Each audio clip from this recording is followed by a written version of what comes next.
Émile Zola. Angeline o la casa encantada.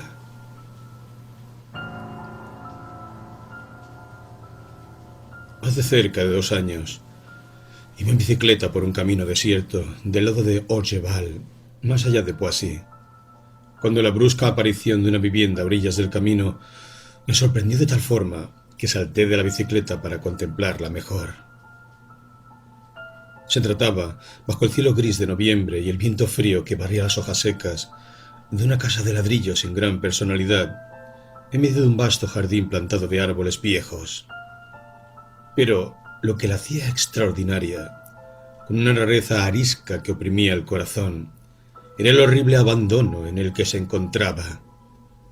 Y como un batiente de la reja estaba arrancado, como un enorme rótulo, desteñido por la lluvia, anunciaba que la propiedad estaba en venta. Entré en el jardín, cediendo a una curiosidad mezclada de angustia y malestar.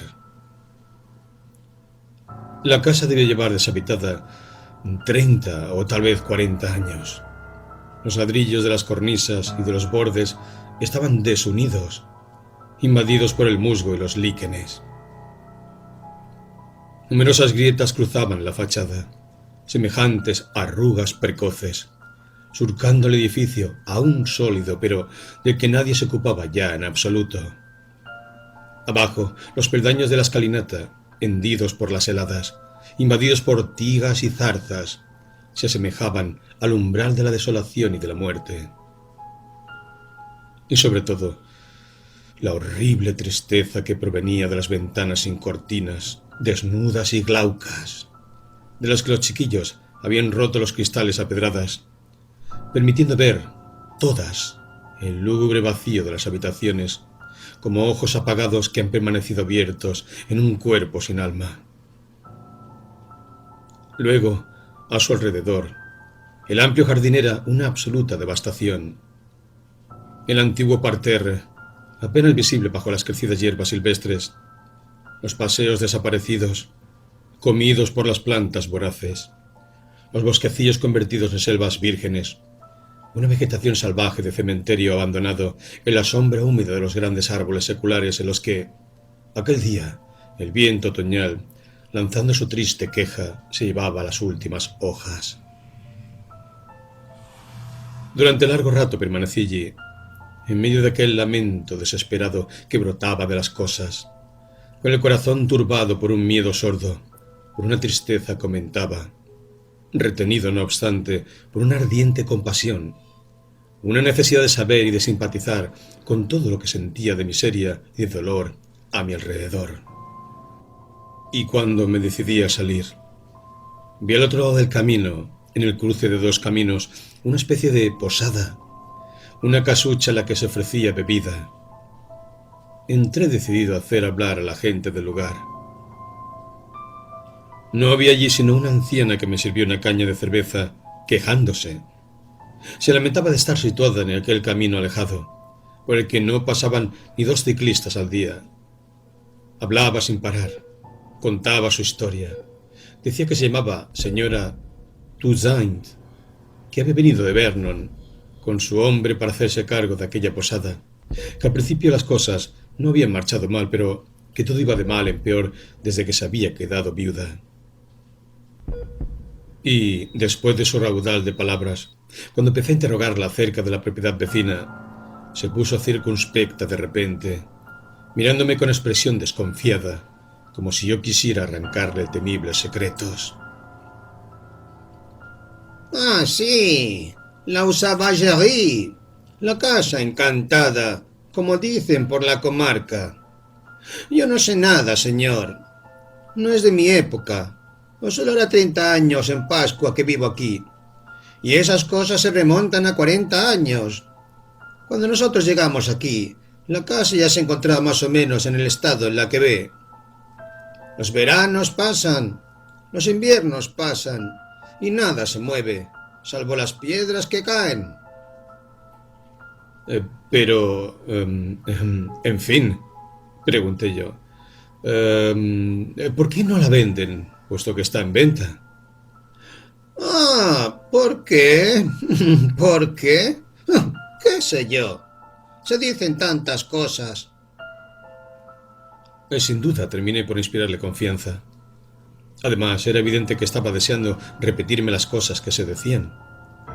Para empezar, me contó que ninguna de las chicas del pueblo vecino se habría atrevido a entrar en la Sauvagérie después del anochecer, porque corría el rumor de que un alma en pena se aparecía allí por la noche. Y, como yo me extrañaba de que, estando tan cerca de París, una historia semejante pudiera aún encontrar algún crédito, se encogió de hombros. Quiso en un primer momento hacérsela fuerte, pero terminó por manifestar su terror inconfeso. Hay, sin embargo, hecho, señor. ¿Por qué no la venden? Ya he visto venir compradores y todos se marcharon más rápido que llegaron.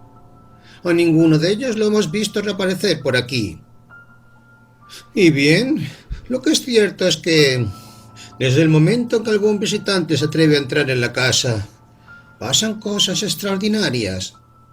Las puertas se mueven, se cierran solas con gran estrépito, como si soplara un viento terrible. Del sótano suben gritos, gemidos, sollozos. Y si se obcecan, una voz desgarradora lanza un grito prolongado. ¡Angeline! ¡Angeline! ¡Angeline! Con una llamada tan dolorosa que a uno se le quedan helados los huesos. Le repito que esto está probado. Nadie le dirá lo contrario. Reconozco que empezaba a apasionarme por el tema, aunque fuera presa de un pequeño escalofrío bajo la piel. ¿Y es Angeline? ¿Quién es, pues? Oh, señor, sería necesario contárselo todo. Y una vez más, yo no sé nada. Sin embargo, terminó por decírmelo todo.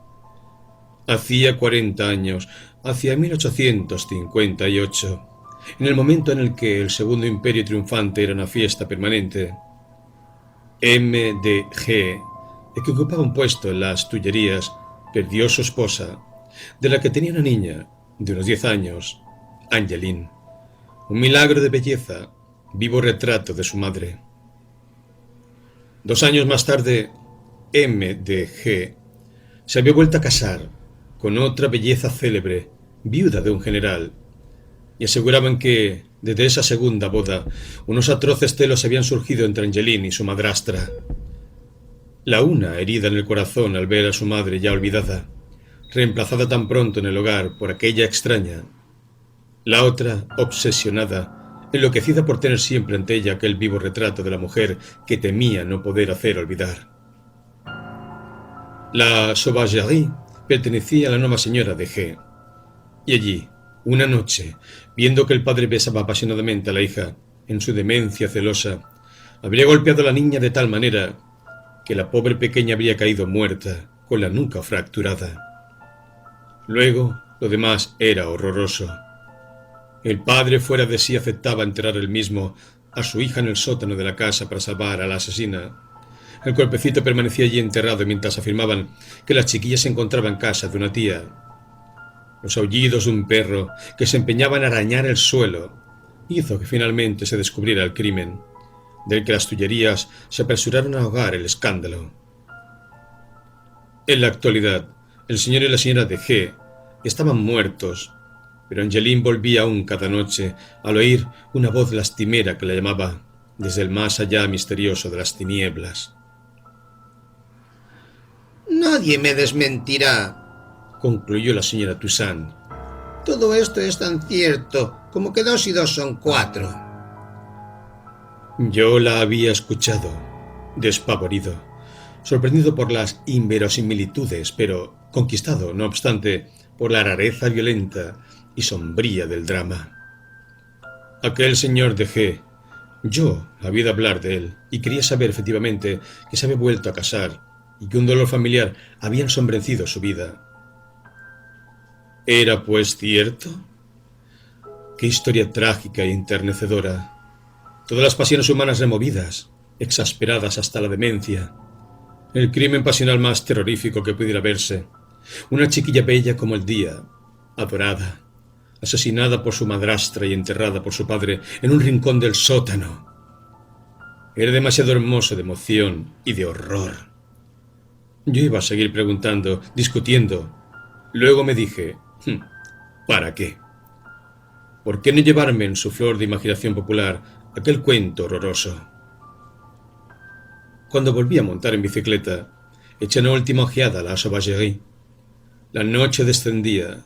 La casa miserable me miraba desde sus ventanas vacías y oscuras, semejantes a ojos de muerta, mientras que el viento otoñal gemía entre los viejos árboles. 2. ¿Por qué se clavó esta historia en mi cráneo hasta convertirse en una obsesión, en un verdadero tormento? Ese es uno de los problemas intelectuales difíciles de resolver. De nada servía decirme a mí mismo que leyendas semejantes corren por la campiña, que ésta, en suma, no presentaba ningún interés directo para mí. A pesar de todo, la niña muerta me obsesionaba. Aquella Angeline deliciosa y trágica, que una voz lastimera llamaba cada noche desde hacía 40 años, a través de las habitaciones vacías de la casa abandonada. Y durante los primeros meses del invierno hice averiguaciones. Evidentemente, por poco que una desaparición semejante, una aventura hasta ese punto trágica, hubiera salido al exterior, los periódicos del momento debían haber hablado de ella. Examiné las colecciones de la Biblioteca Nacional sin descubrir nada, ni una línea que se pareciera a semejante historia. Luego interrogué a los coetáneos, a personas de las Tullerías. Ninguna pudo contestarme con exactitud. Solo obtuve informaciones contradictorias, hasta el punto de que había abandonado toda esperanza de llegar a la verdad, sin dejar de sentirme presa del tormento del misterio, cuando una casualidad me puso una mañana sobre una nueva pista. Iba cada 2 o 3 semanas a hacer una visita de buena confraternidad, de ternura y de admiración al viejo poeta V, que falleció el pasado abril, cerca de los 70 años. Desde hacía ya muchos años, una parálisis en las piernas lo tenía clavado en un sillón en su pequeño gabinete de trabajo de la calle de Assas, cuya ventana daba al jardín de Luxemburgo. Acababa allí dulcemente una vida de ensueño, sin haber vivido más que de imaginación, habiéndose construido el ideal palacio en el que, lejos de lo real, había amado y sufrido. ¿Quién de nosotros no recuerda su fino rostro amable, sus cabellos blancos de bucles infantiles, sus pálidos ojos azules que habían conservado la inocencia de la juventud? No podría decirse que mintiera siempre, pero lo cierto es que inventaba sin cesar, de tal manera que no se sabía nunca con exactitud dónde acababa para él la realidad y dónde empezaba el sueño. Era un anciano encantador, desde hacía mucho tiempo fuera de la vida, cuya conversación me conmovía frecuentemente como una revelación discreta y vaga de lo desconocido. Aquel día charlaba pues con él cerca de la ventana, en la estrecha habitación que calentaba siempre un fuego intenso. Fuera, la helada era terrible, y el jardín del Luxemburgo se extendía blanco de nieve, presentando a la vista un vasto horizonte de candor inmaculado. Y no sé cómo llegué a hablarle de la Sauvagerie, de aquella historia que me preocupaba aún. El padre casado de nuevo, la madrastra celosa de la niña, vivo retrato de su madre.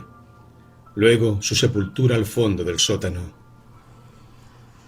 Me había escuchado con la tranquila sonrisa que conservaba incluso la tristeza. Se había hecho silencio. Su pálida mirada azul se perdía a lo lejos, en la inmensidad blanca del Luxemburgo, mientras que una sombra de sueño emanaba de él y parecía envolverlo con un ligero escalofrío. «Conocí mucho al señor de G», dijo lentamente. «Conocí a su primera esposa, de una belleza sobrehumana. Conocí a la segunda, no menos prodigiosamente bella. E incluso las amé apasionadamente a las dos, sin decirlo jamás. Conocía también a Angeline, que era aún más bella, y que todos los hombres habían adorado de rodillas. Pero las cosas no ocurrieron exactamente como usted dice.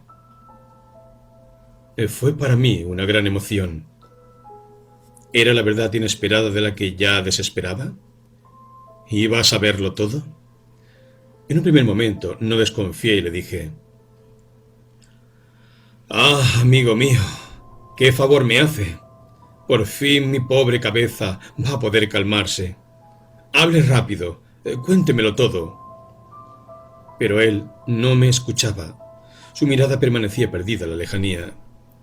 Luego habló con voz de ensueño, como si hubiera ido creando los seres y las cosas a medida que los evocaba. Angeline era, a los 12 años, un alma en la que todo el amor de la mujer había florecido ya, con sus arrebatos de alegría y de dolor. Fue ella quien cayó perdidamente celosa de la nueva esposa, que veía cada día del brazo de su padre. Sufría como si se tratara de una horrible traición, pero no era solo a su madre a la que la nueva pareja insultaba.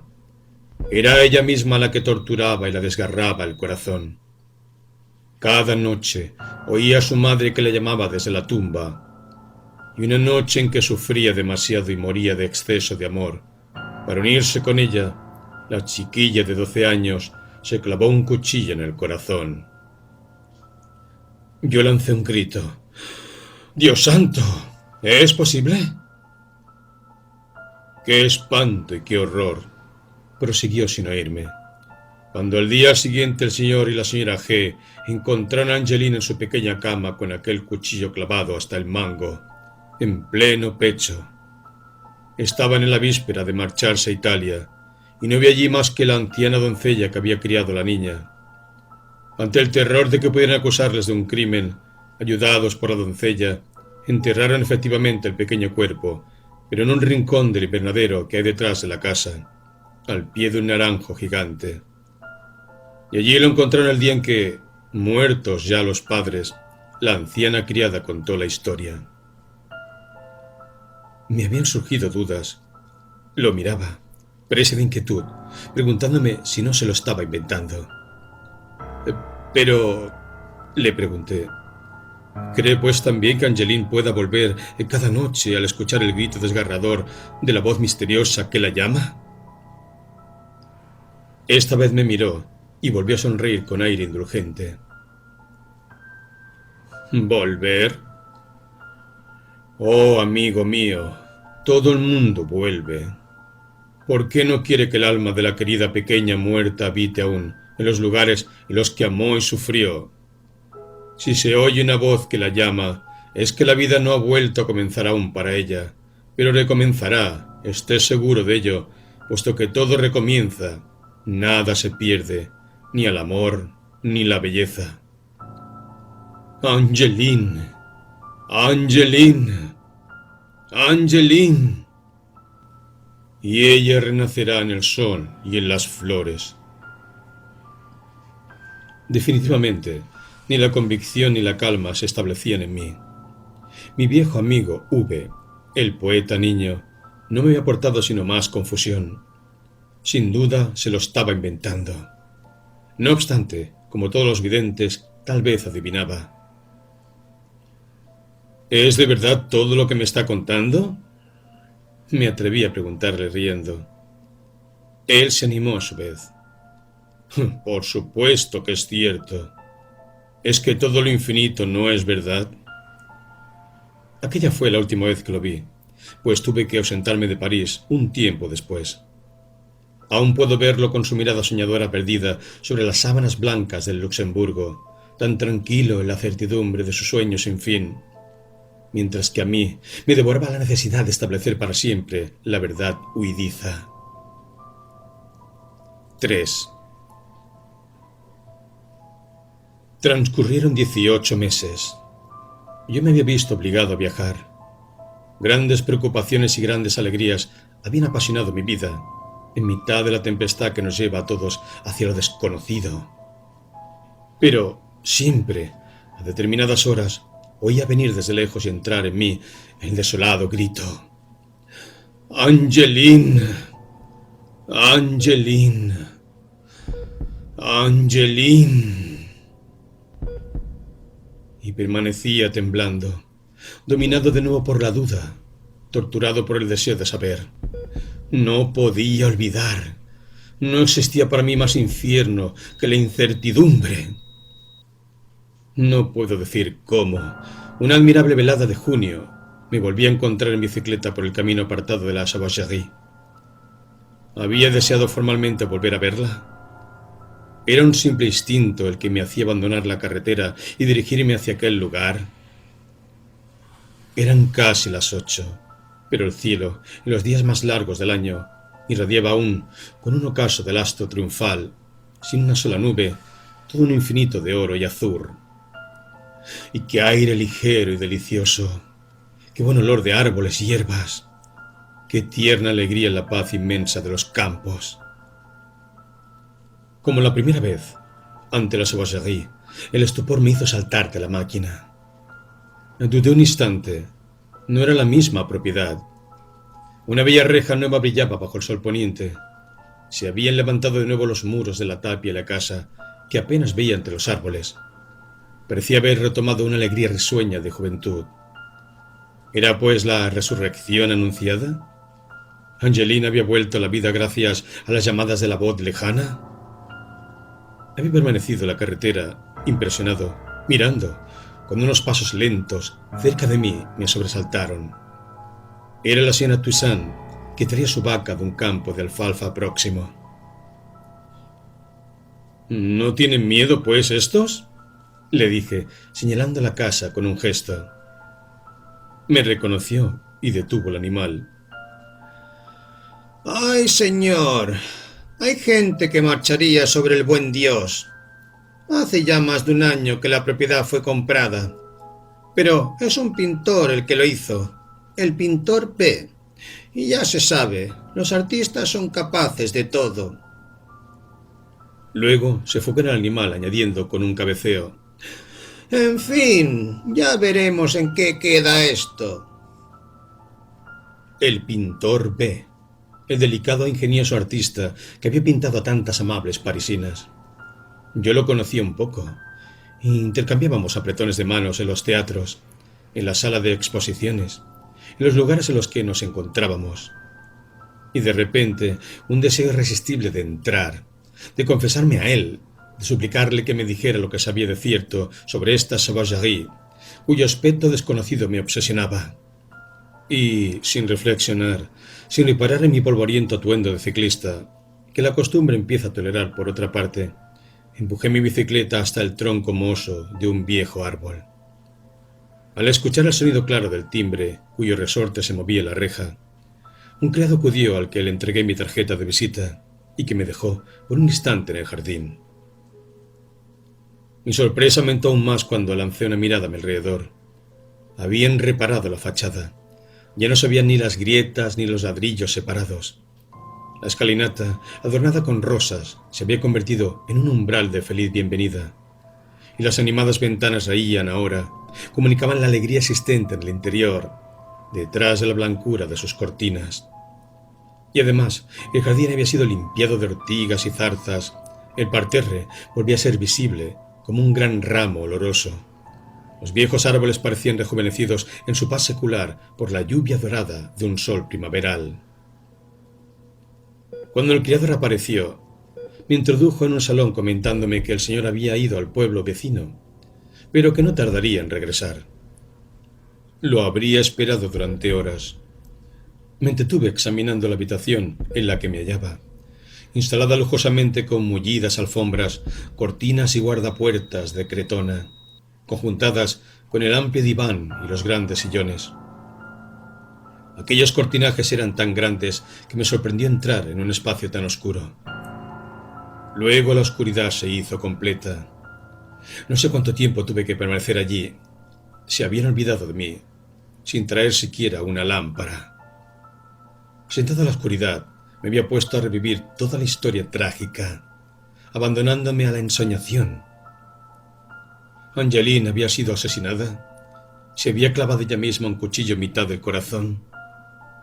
Y confieso que, en esta casa encantada, ahora a oscuras, el miedo se adueñó de mí. Un miedo que solo fue un ligero malestar, un pequeño escalofrío a flor de piel, pero que más tarde se exasperó. Me heló por completo en una locura de pánico. Al principio me pareció que unos ruidos vagos erraban por algún lado. Era sin duda en las profundidades del sótano. Quejas sordas, sollozos reprimidos, pesados pasos de fantasma. Luego aquello subió, se acercó y toda la casa oscura me pareció llenarse de angustia horrorosa. Y de repente se oyó la terrible llamada. ¡Angeline! ¡Angeline! ¡Angeline! Con tal fuerza creciente que creí sentir pasar sobre mi cara un soplo frío. Una puerta del salón se abrió violentamente. Angeline entró, cruzó la habitación sin verme. La reconocí en medio de la ráfaga de luz que había entrado con ella desde el vestíbulo iluminado. Era la pequeña muerta de 12 años, de una belleza milagrosa, con sus admirables cabellos rubios sobre los hombros, vestida de blanco, blanqueada por la tierra de la que volvía cada noche. Pasó muda, desatinada, desapareció por otra puerta, mientras que de nuevo el grito se repetía más lejano. ¡Angeline! ¡Angeline! ¡Angeline! Y yo permanecí de pie, con la frente cubierta de sudor, en un estado de vapor que erizaba todo el vello de mi cuerpo, bajo aquel viento de terror procedente del misterio. Casi inmediatamente, creo, en el momento en el que el criado traía por fin una lámpara, tuve conciencia de que el pintor B estaba allí y me daba la mano, excusándose por haberme hecho esperar tanto rato. No tuve falso amor propio. Le conté lo que me había sucedido, aún nervioso. Y con qué sorpresa me escuchó en un primer momento, y con qué buena risa se apresuró a tranquilizarme después. Usted ignora, sin duda, amigo mío, que yo soy primo de la segunda señora de G. Pobre mujer, acusarla del asesinato de aquella chiquilla que amó y que lloró tanto como el padre. Pues la única cosa cierta es que, efectivamente, la niña murió aquí, pero no por su propia mano, Dios santo, sino de una fiebre repentina, como un rayo, por lo que los padres le tomaron pavor a esta casa y no quisieron volver a ella jamás. Eso explica que permaneciera deshabitada mientras ellos vivían. Después de su muerte, hubo interminables procesos que impidieron su venta. Yo la quería, la aceché durante años, y le aseguro que no hemos visto nunca ningún aparecido. El pequeño escalofrío me volvió y comenté. Pero yo acabo de ver ahí, hace un instante, a Angeline. La terrible voz la llamaba, y ha pasado por ahí, ha cruzado esta habitación. Él me miraba sorprendido, creyendo que yo estaba perdiendo la razón. Pero de repente soltó una sonora carcajada de hombre feliz. ¡Ja, ja, ja! Es mi hija la que acaba de ver. Tuvo por padrino al señor G, que por devoción al recuerdo le puso ese nombre. Y si su madre la ha llamado, habrá pasado por aquí. Él mismo abrió la puerta y llamó de nuevo. ¡Angeline! ¡Angeline! ¡Angeline! La niña regresó, pero viva y vibrante de alegría. Era ella, con su vestido blanco, sus admirables cabellos rubios sobre los hombros, y tan bella, tan radiante de esperanza, que era como una primavera que lleva en capullo la promesa del amor, la prolongada felicidad de una existencia. ¡Ah! La querida aparecida, la niña nueva que renacía de la niña muerta. La muerte había sido vencida. Mi viejo amigo, el poeta V, no mentía. Nada se pierde, todo recomienza. La belleza como el amor. La voz de las madres llama a las niñas de hoy, a las enamoradas de mañana, y reviven bajo el sol, entre las flores. Era de ese despertar de la niña de lo que la casa se encontraba encantada. La casa que había vuelto a ser joven y feliz, en la alegría reencontrada de la eterna vida.